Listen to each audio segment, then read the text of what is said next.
everyone. Welcome back to another Facebook Live interview with the Multiple Sclerosis Insight. I'm Erica Anderson, your host, and I'm so excited to be speaking with Dr. Gretchen Hawley today. Thank you for joining us, Dr. Gretchen. Of course. Thank you for having me. Yeah, so I want to talk with you a little bit about your work, but let me give a little bit of an introduction. You're a doctor of physical therapy, you're an MS specialist, and you help people with autoimmune diseases gain hope and participate in life confidently, according to your Instagram profile. Which is really fun, by the way. Definitely go check out her Instagram profile. We'll link that. But let's get started by, can you tell us a little bit about yourself, how you got into physical therapy, and then specifically working with MS patients? Yeah, so it's all a little bit random. It's definitely not a story where this is something I always knew that I wanted to do.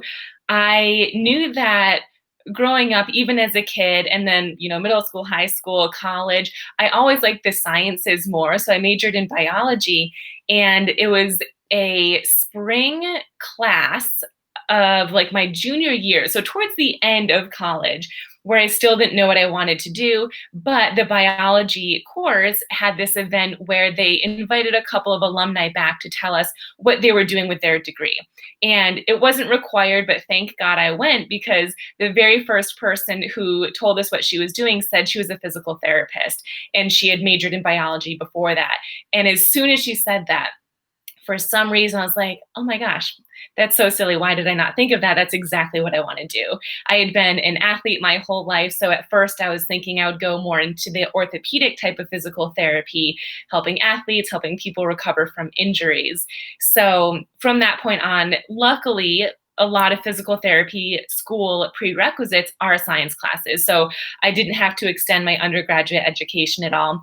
Took the classes, got into PT school, loved it. My first year out of PT school, the company that I was working for had an MS program. So I went to grad school in Boston, and there's a big amount of MS in the New England area. So we had a sister company in Rhode Island that had an MS program, and it was going really well. So our CEO had said, I want to start one in Boston. Who wants to do it? And in PT school, I had always been intrigued by the neuro classes.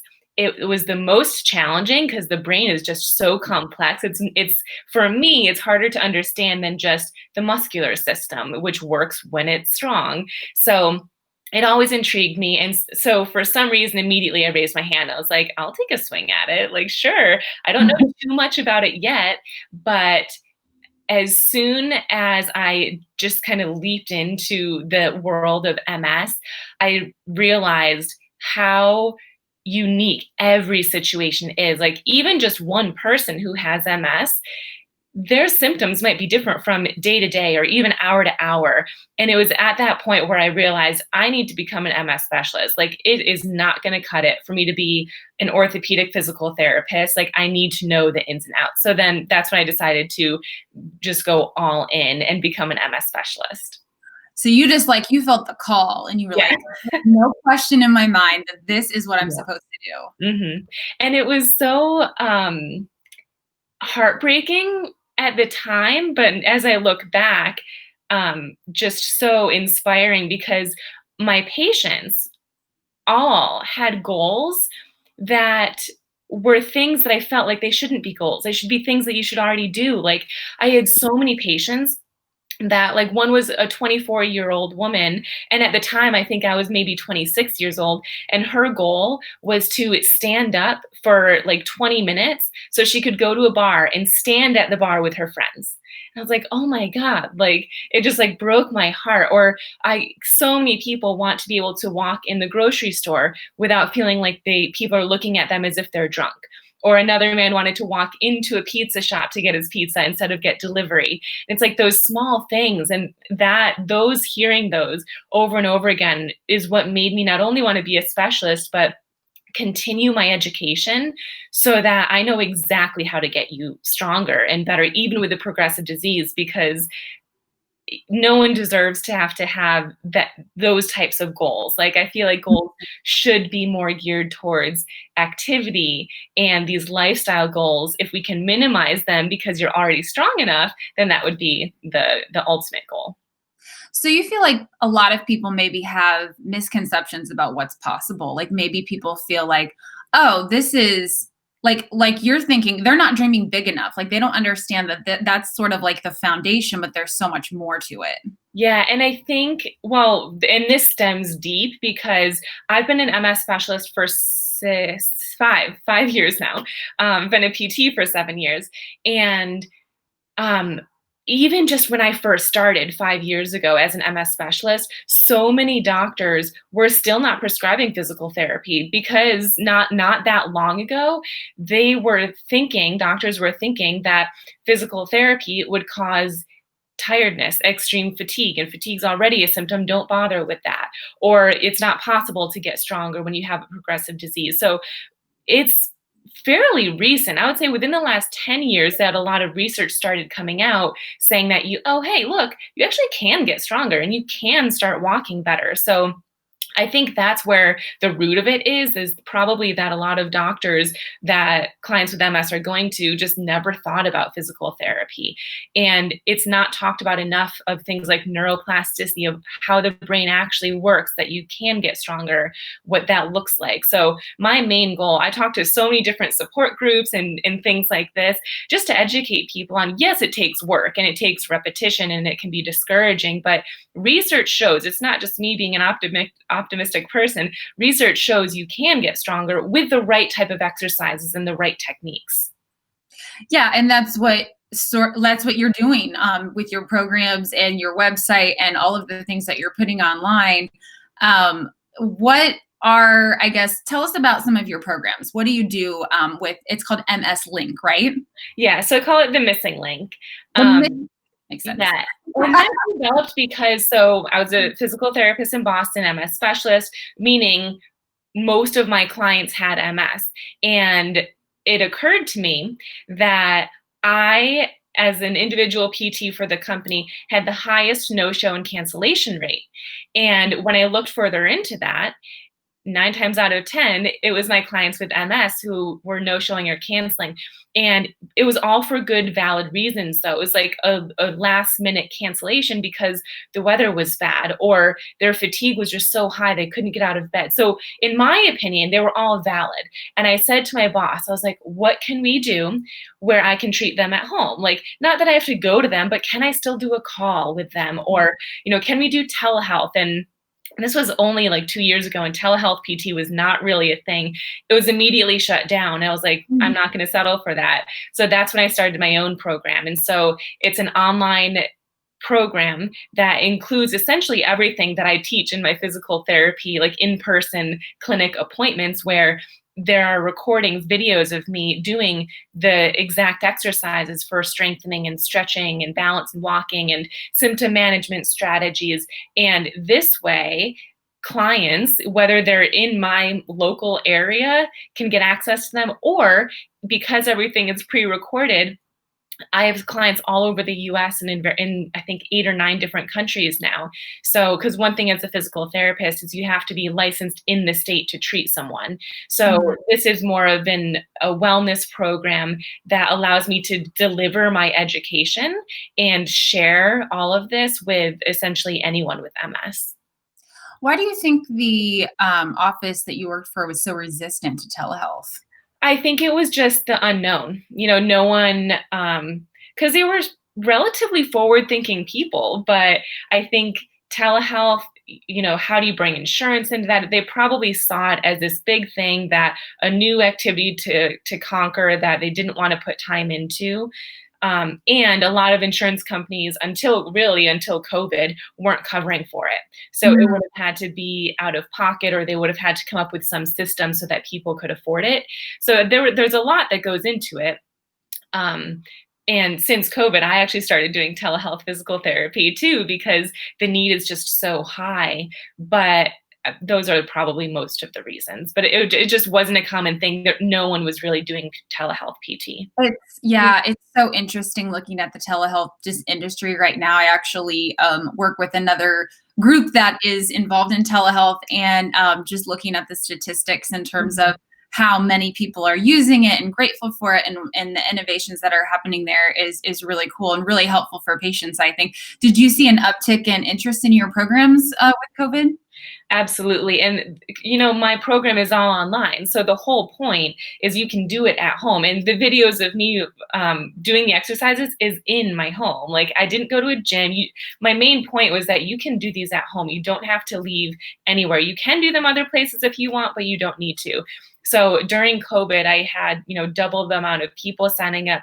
And it was an interesting mix of some people who weren't exercising before and they were like, okay, COVID, I can't go out. I don't want to get weaker. Let me start something. And then another group of people where they had been going to PT or the gym or exercise classes and all of that was canceled.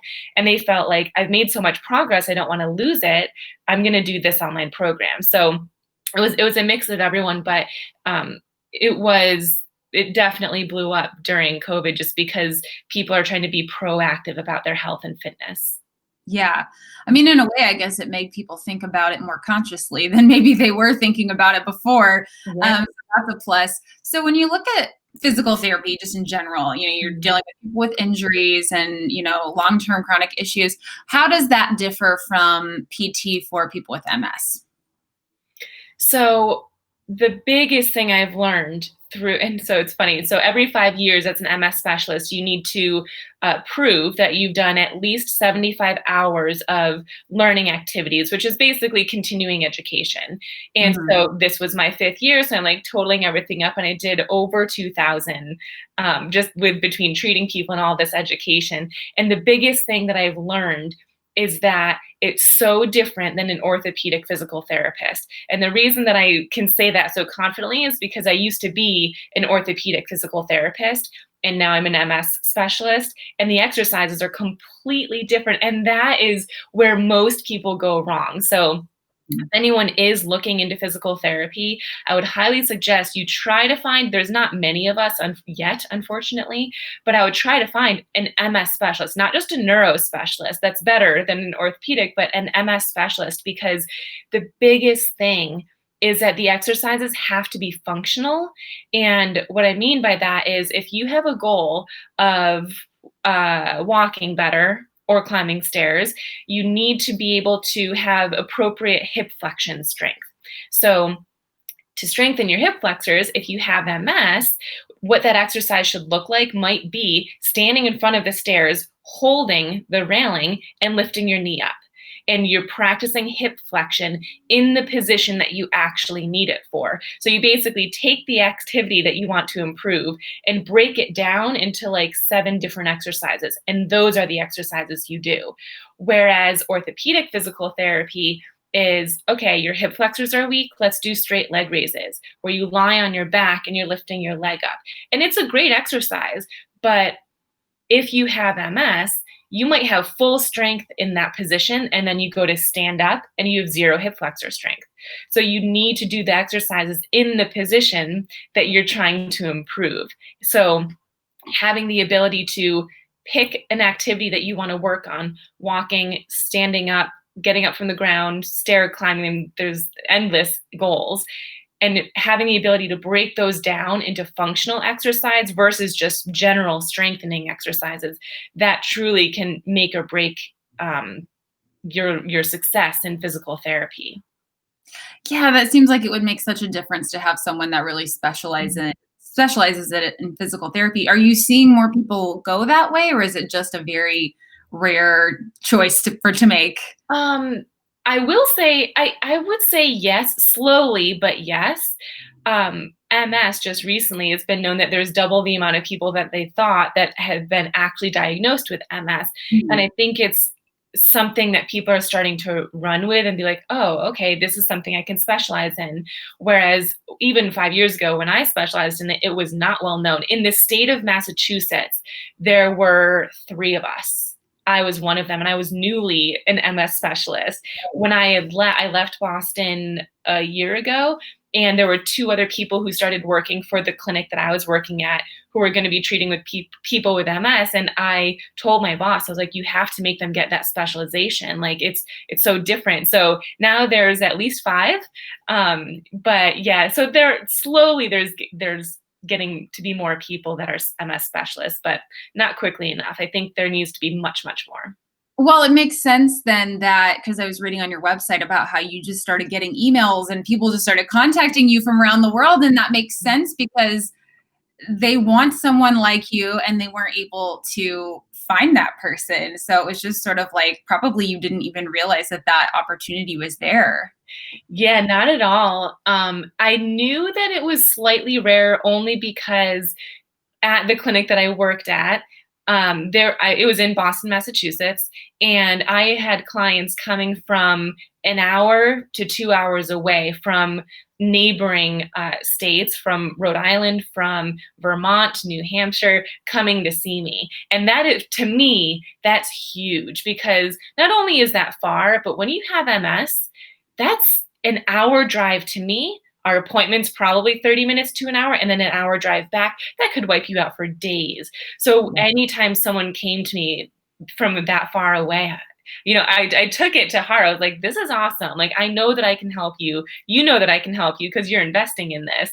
So yeah, when that started happening more and more, and then people would come from 2 hours away, I was like, okay, we need to get more specialists so that, I mean, as honored as I am, it'd be easier for you if there was someone closer or an online program. So yeah, it needs to be Yeah. something that is talked about more.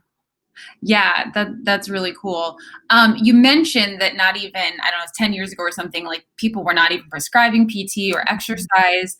What else are you seeing change, or what are you seeing on the horizon that's going well, or that people can sort of be looking forward to or have hope about?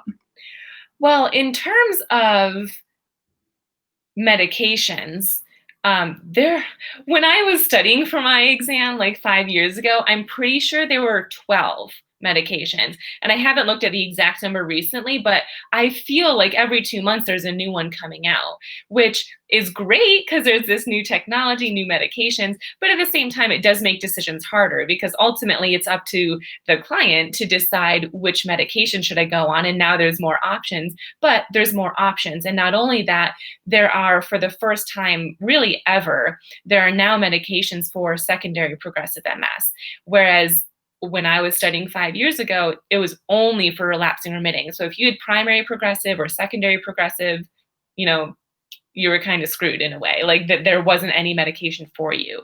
So there's that. There's also a couple of different medications being tested for remyelination, which is insane. Like that would theoretically, not that I want to use the word cure MS, but it would start healing the actual damage. Whereas medications right now is just meant to slow the progression down. It's not actually curing anything or improving damage that has already happened.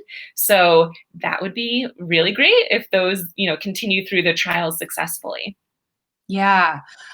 So we want people to obviously check out your programs, but for just a little preview, could you give us a few simple tips on improving strength, flexibility, balance, energy, anything that you can just offer us a little sneak preview? Yeah, and absolutely. And one thing that I want to mention too is one of the biggest things that I hear, one of the biggest goals, or not goals, one thing that I hear often is fatigue. I have fatigue, and sometimes fatigue is so intense that you can't even exercise. Like you can't even fathom exercising. I'm so tired.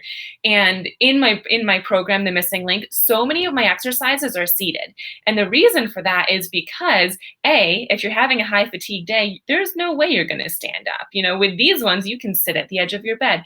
But also, we sit as a society, we sit so much throughout the day. So when we're sitting, you're watching TV, you're eating, you're maybe at a desk or something. So you can do these exercises throughout the day. So one of my favorite exercises, let me scoot back a little bit. let's see. So, Live demonstration. This is awesome. and one thing too is if you're having a fatigue day, maybe you do need to not exercise, but even just something as simple as like just moving your arms. It might seem silly punching forward, but just doing something can actually help improve your fatigue. There is so much research out now saying that whether you have primary fatigue or secondary fatigue, that you can improve that, aka reduce it, by exercising. So just keep that in mind too. Make sure my dog is usually sitting right behind you, so I want to make sure he wasn't there. So in terms of, it's a little too low. We'll go there. In terms of having a goal to exercise or lift your leg better. So when you're walking forward, you need to be able to lift your leg up, both sides. Or even if you're not a big walker, but you sit a lot and you are wanting to transfer better from one place to another, you need, if I want to scoot back in my chair, I need to be able to lift up and scoot my butt back. Or to get into and out of a car, I need to be able to lift up and over to get my leg in. So a functional exercise for all of those things would be lift your leg up and down, up and down. And if I show you from this side, I'm getting confused with where this camera is coming from. So it looks more like that. And the most important thing is that if this is too challenging, lean back a little bit. This makes it a little bit easier. And also, if anyone's practicing this right now as you're watching, you might notice that one leg does not lift as high as the other leg. And that's normal and it's fine. The goal is that you just keep doing your best. And over time, your brain is actually either strengthening the pathway that already exists, because if your leg is lifting, there's a pathway from your brain to this muscle that already works. So every time you practice it, even if it only lifts like an inch or a half of an inch, your brain is strengthening that pathway. But if you are someone where right now you're trying to lift it and there's just literally no movement, you should still practice this exercise daily, because every time you practice, your brain is trying to make a connection from here to here. So at some point, your brain is going to find a connection where instead of going this way, maybe your brain does some swirls, or this way. There's a million different ways to get from point A to point B. So the only way your brain is going to find a pathway from here to here is by repetition. Where what I find is most people who don't have any movement, they just don't do the exercise. They feel like, okay, well, it's not working, I'm not going to do it. And that's the exact opposite of what you need to do. And it can be discouraging, but just attempting. So tangent there of neuroplasticity, but this exercise is one of my favorites. You can then do it in standing, but this is one of my favorites. Another one too that I'll tell you guys is for foot drop, just because I know that a lot of people that I work with have foot drop, and I am appalled at how many people that I treat, especially when I was working in a physical therapy clinic. They've been to other PTs before and they were never given this exercise. So if we pretend this is my leg, so if this is my knee, this is my heel, these are my toes. Foot drop is when your toes fall down when you're walking. So for the exercise, you need to lift your toes up and then slowly down. So your heel stays on the ground. You just lift it up and slowly, just as high as you can. And the same thing applies as what I just said. On one side, maybe there's little or no movement at all. That's fine. Keep practicing. This is the strength that you need in order to improve that muscle that's causing the foot drop. And very few people do that. I've had several people ask me, like, if there's just one thing, one exercise that I can do, or one thing that I can do, what would it be? And it's different for everyone, but my answer stays the same, is pick one thing that you want to get better at. Standing up from a low surface, stair climbing, it doesn't matter what it is. Pick one thing and do that as an exercise. So if you have difficulty sitting down with control, maybe you just like plop because you just don't have the strength. You need to practice sitting down slowly as your exercise. And if it's too hard, raise the surface so you don't have as far to go. So there's ways to modify it, but that would be my best advice is pick one thing that you want to get better at and do it slowly and with control and with big movement. And that's your exercise. That's awesome. Thank you so much for giving us a demo. I think those were both really good examples. I see one question on the side here, which is someone that's asking, what types of intensity and exercise would you suggest to keep you healthy if you don't have a disability or limitations with your MS right now? So generally what they say is exercising 5 to 6 days a week when you have MS. Also to include cardio. Fun fact about cardio, if you should do it prior to your MS specific exercises, these functional exercises, because it actually primes your brain for neuroplasticity, which is super cool. But it should include cardio as well as strength training. And the way that you split that up can be up to you. If you want to, maybe some days are cardio, some days are strength training, or maybe you always do cardio first and then strength training. So in terms of what you do, you can make that work for your life, your likes and dislikes. And cardio should generally be about 20 minutes long on the low end. And then strength training, up to you. Could be weights, could be resistance bands. Okay, awesome. Well, that's all the questions I have for you today. Tell us, how can people find you and get in touch with you? So my favorite social media platforms are YouTube and Instagram. I am sharing constant information on there with videos and symptom management. So my YouTube is Dr. Gretchen Hawley, and my Instagram is dr.gretchen. And on those platforms, you can find my email address if you have any questions for me, and as well as my website, which is missinglink, MSING link.com. And you can find more information about my online program, The Missing Link, there as well. All right. Well, thank you so much, Dr. Gretchen. We appreciate everything that you shared today, and I'm sure a lot of people will be checking out your website. Awesome. Well, thank you for having me.